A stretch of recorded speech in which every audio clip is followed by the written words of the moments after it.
नमस्कार, आप देख रहे हैं न्यूज़ वन इंडिया और मैं हूं आपके साथ ऋतु तोमर। रुक करेंगे उत्तराखंड की खबरों की ओर। देहरादून से बड़ी खबर है, जहां उत्तराखंड में बढ़ी कोरोना की रफ्तार। राज्य में कोरोना के 1015 नए मामलों की पुष्टि हुई है।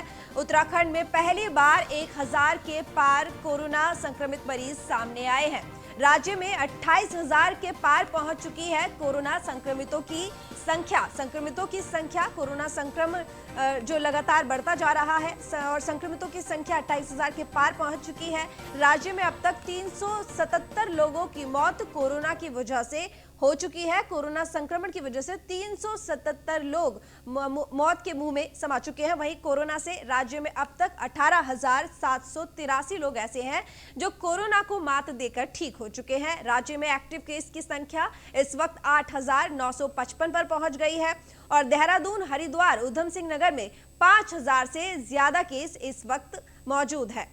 तो लगातार कोरोना का आंकड़ा बढ़ता जा रहा है और राज्य में 1015 कोरोना के नए मामलों की पुष्टि हुई है। 28,000 के पार इस वक्त कोरोना संक्रमित मामले उत्तराखंड में है और आपको बता दें कि 28,000 के पार ये संख्या पहुंच चुकी है। वहीं 18,783 लोग ऐसे हैं जो कोरोना को हराकर ठीक हो चुके हैं। खबर पर ज्यादा जानकारी के साथ सुमित सैनी इस वक्त हमारे संवाददाता जुड़ चुके हैं। सुमित, लगातार आंकड़ा बढ़ता जा रहा है कोरोना का, क्या कुछ तैयारियां इस वक्त प्रशासन कर रहा है? क्योंकि पहली बार 1000 के पार एक साथ कोरोना संक्रमित मामले सामने आए हैं, जिससे साफ जाहिर होता है कि स्थिति आगे काफी गंभीर हो सकती है अगर यही रफ्तार रही तो।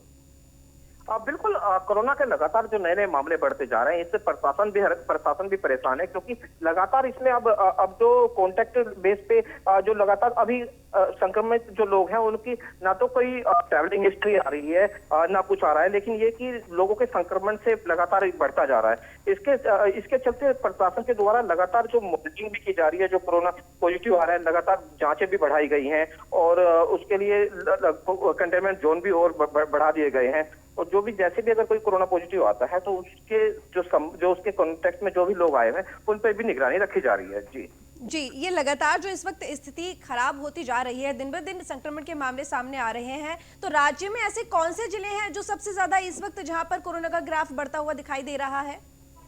बिल्कुल, बात करें तो उत्तराखंड राज्य में हरिद्वार जिला है, देहरादून जिला है और उधम सिंह नगर है। इन्हीं जिलों में सबसे ज्यादा कोरोना पॉजिटिव की संख्या लगातार बढ़ती जा रही है। जी, अगर अस्पताल व्यवस्था की बात की जाए तो इस वक्त क्या हालात है, किस तरह की व्यवस्था है? बिल्कुल, अस्पतालों की बात करें तो जो जिला अस्पताल है, जो कोविड हॉस्पिटल बनाए गए थे, उसके अलावा जो प्राइवेट हॉस्पिटल है, प्राइवेट हॉस्पिटलों को भी अनुमति दी गई है पूरी गाइडलाइन के अनुसार कि जो अगर जिस तरह से संक्रमित बढ़ रहे हैं उनके लिए प्राइवेट हॉस्पिटलों में भी इलाज करा सकते हैं।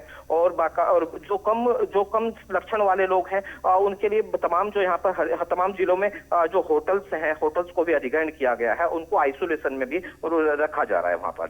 जी, और टेस्टिंग व्यवस्था कैसी है? जैसे यूपी में देखा जा रहा है लगातार टेस्टिंग बढ़ाई जा रही है, दिल्ली में भी देखा जा रहा है, देश के कई राज्य ऐसे हैं जहां पर टेस्टिंग को लेकर विशेष तौर पर ध्यान दिया जा रहा है, तो उत्तराखंड में इस वक्त कैसी व्यवस्था? बिल्कुल, उत्तराखंड में भी यहाँ पर टेस्टिंग लगातार बढ़ाई जा रही है और लोगों को भी जागरूक किया जा रहा है, क्योंकि कुछ जो संस्थाएं भी अपने यहाँ पे अपने कर्मचारियों की टेस्टिंग लगातार बढ़ाई। लेकिन अब लोगों के अंदर भी जागरूकता आई है, लोग भी अपने आप ही जाकर टेस्टिंग कराने लग रहे हैं। जी, जिस तरीके से संक्रमण बढ़ रहा है, प्रशासन का इस पर क्या कहना है? क्योंकि लगातार ये बात तो कही जा रही है कि दिशा निर्देश दिए जा रहे हैं, काम किया जा रहा है। वहीं बिल्कुल मुख्यमंत्री त्रिवेंद्र सिंह रावत भी खुद इस पर नजर रखे हुए हैं, लेकिन उसके बावजूद जो इस वक्त हालात हैं, संक्रमण की जो स्थिति है, जो आंकड़ा आ रहा है, अगर उसको हम देखें तो जिस हिसाब से काम हो रहा है वो दिख नहीं रहा। उसके पीछे क्या वजह माने कि लॉकडाउन खुल गया? बिल्कुल सही बात है, क्योंकि जिस तरह से उत्तराखंड के जो मुख्यमंत्री है वही स्वास्थ्य मंत्री का भी पदभार वही संभाले हुए हैं, तो मतलब पूरी तरह से मॉनिटरिंग की जा रही है। प्रशासन जिस तरह से जो अपने आंकड़े बता रहा है, जो अपने किए गए कार्य बताया जा रहा है, जो पूरी तरह से निगरानी कर रहे हैं वो बता रहे हैं, लेकिन उसके अनुरूप ही अलग ही जो आंकड़े आ रहे हैं निकल के, क्योंकि संक्रमण अब रुकने का नाम नहीं ले रहा है। क्योंकि उसका सबसे बड़ा एक कारण ये भी रहा है, क्योंकि अब जो सोशल डिस्टेंसिंग और मास्क लगाने की जो प्रक्रिया है उसमें लोगों ने अब कई कोताही बरत रहे हैं। पुलिस प्रशासन के द्वारा भी उस तरह से बड़ा कड़ाई से उसका पालन नहीं किया जा रहा है, क्योंकि सोशल डिस्टेंसिंग अब इस समय ना के बराबर रह गई है। जी, तमाम जानकारी के लिए आपका बहुत धन्यवाद सुमित। इस वक्त हमारे साथ जुड़े हुए हैं फ़हीम, जो कि रेजिडेंट एडिटर हैं ये बताइए कि लगातार जो आंकड़ा बढ़ रहा है उत्तराखंड में कोरोना संक्रमण का, और दूसरी तरफ ये भी है कि अनलॉक की प्रक्रिया शुरू हो गई है। प्रशासन ये बात कहता है कि हम लगातार काम कर रहे हैं और स्थिति पर काबू करने की पूरी कोशिश की जा रही है, लेकिन जो स्थिति बनी हुई है और पहली बार 1000 के पार संक्रमण के आंकड़े उत्तराखंड में आए हैं, तो उससे तो यही दिखता है कि जो काम किए जा रहे हैं, जो दिशा निर्देश दिए जा रहे हैं, उसका असर तो ना के बराबर है। देखिए ऋतु, अनलॉक की जो बात की है तो अनलॉक है सामाजिक तौर पर, लेकिन अगर हम इसका दूसरा पहलू देखते हैं तो विभाग बंद हो रहे हैं, यानी लोगों की प्रवेश बंद है, सचिवालय में बंद है, डीएम और डीएम तहसील कलेक्ट्रेट में बाहरी लोगों का आना जाना बंद है। इसके अलावा नगर निगम फिर से तीसरी बार पिछले 15-20 दिनों के अंदर बंद हुआ है। कई अन्य विभाग हैं, डीजी हेल्थ का खुद जो स्वास्थ्य महानिदेशालय है उसमें बाहरी लोगों का प्रवेश बंद है। एमडीडीए जो विकास प्राधिकरण है वहां से बाहरी लोगों का प्रवेश बंद है। तो हम देख रहे हैं कि अनलॉक तो प्रक्रियात्मक के तरीके से है, लोगों का आवागमन बाजार में सार्वजनिक तौर पर, लेकिन संस्थान बंद हो रहे हैं क्योंकि कोरोना के पॉजिटिव लोग काफी पाए जा रहे हैं। तो ये दो तरीके की तस्वीर है और लगातार 1000 से ज्यादा 2 दिन से पूरे उत्तराखंड में केसेस आ रहे हैं। अभी की जो ताजा अपडेट हम दर्शकों को बता दें, ताजी खबर कि जो झबरेड़ा से विधायक हैं देशराज कणवाल, वो उनके एक सहायक और उनकी भतीजी वो कोरोना पॉजिटिव, अभी कुछ देर पहले उनकी पॉजिटिव रिपोर्ट आई है। झबरेड़ा से है, ये हरिद्वार जिले का विधानसभा सीट है और उनके परिवारजनों की टेस्ट हो रहा है, उसकी भी रिपोर्ट जो है वो अवेटेड है। तो इस तरीके से देख रहे हैं तो कई विधायक इससे पहले पॉजिटिव आ चुके हैं और 1000 के ऊपर आंकड़ा रोज का पॉजिटिव आ रहा है। तो ये अपने आप में चिंताजनक है। और जहां तक बात है जो नियमों को और मानकों को अपनाने की, तो इसमें बहुत हद तक जिम्मेदार मानकों को अपनाने के लिए जनता खुद है, इसको कहने में कोई गुरेज नहीं है, क्योंकि मास्क को लेकर के और सोशल डिस्टेंसिंग को लेकर के लापरवाही आप बिल्कुल ठीक कह रहे हैं कि कुछ यहाँ पर कुछ हद तक जो जनता है वो खुद ही जिम्मेदार है, क्योंकि सजग रहने की जरूरत हमें खुद है। इस बीमारी का सिर्फ एकमात्र यही समाधान है, वो ये है कि हम सतर्क रहें, तभी हम बच सकते हैं। तो जागरूक होने की जरूरत यहाँ पर जनता को खुद है। तमाम जानकारी के लिए फहीम तन्हा, आपका बहुत बहुत धन्यवाद। बढ़ेंगे अगली बड़ी खबर की ओर काशीपुर से, जहां पर प्रशासनिक महकमे तक कोरोना पहुंच गया है। तो ये बड़ी खबर काशीपुर से, जहां प्रशासनिक महकमे तक कोरोना पहुंचा। एएसपी राजेश भट्ट समेत 37 लोगों की रिपोर्ट कोरोना पॉजिटिव आई है। तो ASP Rajesh Bhatt corona positive हो गए हैं और उनके साथ ही 37 लोगों की रिपोर्ट कोरोना पॉजिटिव आई है। एएसपी के संक्रमित होने से पुलिस विभाग में हड़कंप मचा हुआ है। कल हुए डबल मर्डर खुलासे में भी शामिल थे। आपको बता दें बड़ी खबर, एएसपी राजेश भट्ट समेत 37 लोगों की रिपोर्ट कोरोना पॉजिटिव आई है। तो पुलिस विभाग में हड़कंप मचा हुआ है और जिसकी वजह से लगातार देखा जा रहा है कि कोरोना संक्रमण जिस तरीके से बढ़ा है, लोगों में डर भी है। तो काशीपुर में प्रशासनिक महकमे में हड़कंप मचा हुआ है, लगातार संक्रमण बढ़ता जा रहा है। पिछले 24 घंटे में 1000 से ज्यादा मामले कोरोना संक्रमण के सामने आए हैं और अब पुलिस महकमे में भी हड़कंप मच गया है। एएसपी की रिपोर्ट कोरोना पॉजिटिव आई है और उनके साथ 36 लोगों की रिपोर्ट भी कोरोना पॉजिटिव आई है। तो काशीपुर में प्रशासनिक महकमे में हड़कंप मचा हुआ है।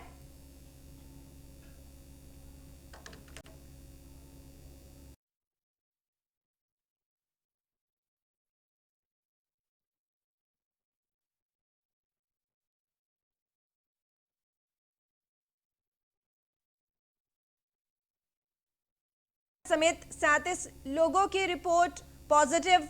और बता दें कि इसकी वजह से पुलिस महकमे में भी हड़कंप मचा हुआ है और लगातार जिस तरीके से आंकड़े बढ़ रहे हैं, संक्रमण बढ़ रहा है, ये आंकड़े वाकई डरावने हैं और अगर इसी तरह से स्थिति बनी रही तो ये आगे जाके बहुत ही ज्यादा घातक सिद्ध हो सकता है। ब्रेक के बाद एक बार फिर बहुत स्वागत है आपका। रुक करेंगे खबरों की ओर। रुद्रपुर से खबर है जहां पर भीषण गर्मी फूटा। आपको बता दें नेता का गुस्सा और प्रतिपक्ष का गुस्सा फूटा है भीषण गर्मी से।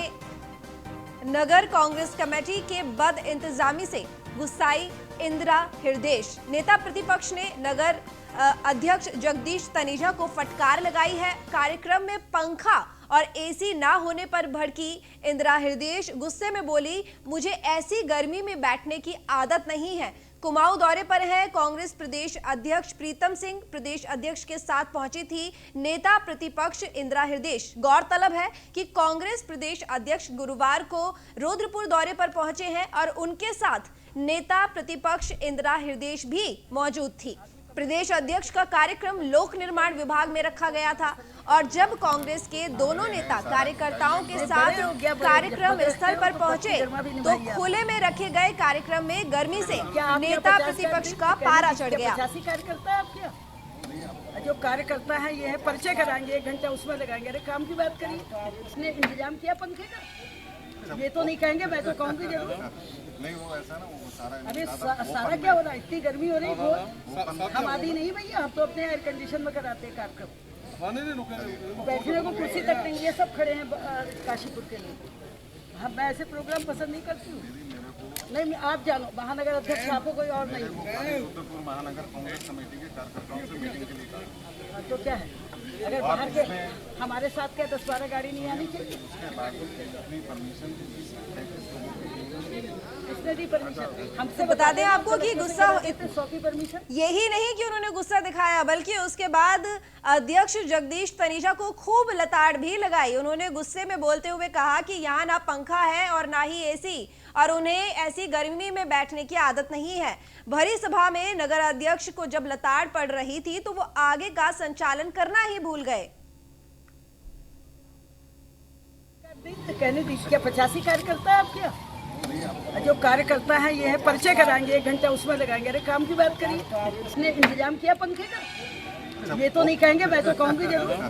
नहीं वो ऐसा ना वो सारा अरे सारा क्या हो रहा है, इतनी गर्मी हो रही है। हम आदि नहीं है काजल, कांग्रेस कमेटी की बद इंतजामी से यहाँ पर नेता प्रतिपक्ष इंदिरा हृदयेश ने गुस्सा तो दिखा दिया है। किस चीज का ये आयोजन था और एसी और पंखे की यहाँ पर जो उन्होंने शिकायत की है, ये गुस्सा उन्होंने दिखाया है कि भीषण गर्मी पड़ रही है। ये नेता जब बाहर जाते हैं तो उनको ये तब समझ में आता है कि किस तरह के हालात बने हुए हैं। खुद तो वो अंदर रह लेते हैं पूरे ऐशो आराम के साथ, लेकिन जब बाहर पहुंचते हैं तब इस तरह की जब चीजें सामने आती हैं तो उनसे खुद ही नहीं रुका गया कि उन्होंने सबके सामने यहाँ पर फटकार भी लगा दी। काजल, आपको आवाज मिल रही है हमारी? हाँ रितु आ रही, आवाज आ रही है। रितु बताना चाहूंगा कि कांग्रेस प्रदेश अध्यक्ष प्रीतम सिंह कुमाऊं के दौरे पर हैं, जिसके तहत आज रुद्रपुर में आए हुए थे। प्रीतम सिंह के साथ नेता प्रतिपक्ष इंदिरा हृदयेश भी मौजूद थी। कार्यक्रम लोक निर्माण विभाग के गेस्ट हाउस में रखा गया था। कार्यक्रम खुले में होने से गर्मी में बेहाल नेता प्रतिपक्ष इंदिरा हृदयेश बौखला उठी और जो है कांग्रेस नगर अध्यक्ष जगदीश तनेजा को खरी खरी सुनाते हुए काफी लताड़ लगाया। जी रितु जी, अब इसके बाद जब उन्होंने फटकार लगा दी फिर क्या हुआ? प्रोग्राम पूरा चला या उसके बाद जो भी बद इंतजामी थी वो ठीक कर ली गई?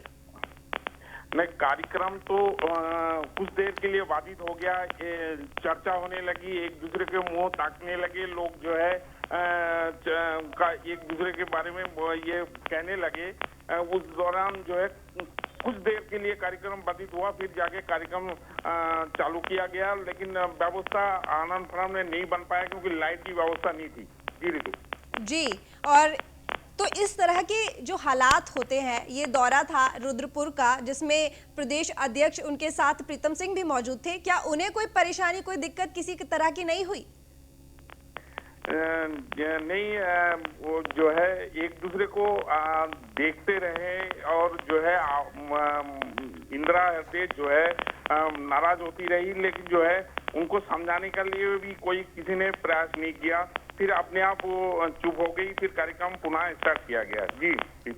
जी, तमाम जानकारी के लिए आपका बहुत धन्यवाद। तो नेता प्रतिपक्ष इंदिरा हृदयेश ने गुस्सा दिखाया, भीषण गर्मी से उनसे रुका नहीं गया और उसके बाद उन्होंने लताड़ भी लगा दी। तो फिलहाल इस बुलेटिन में इतना ही। देश और दुनिया की तमाम खबरों के लिए देखते रहिए न्यूज़ 1 इंडिया।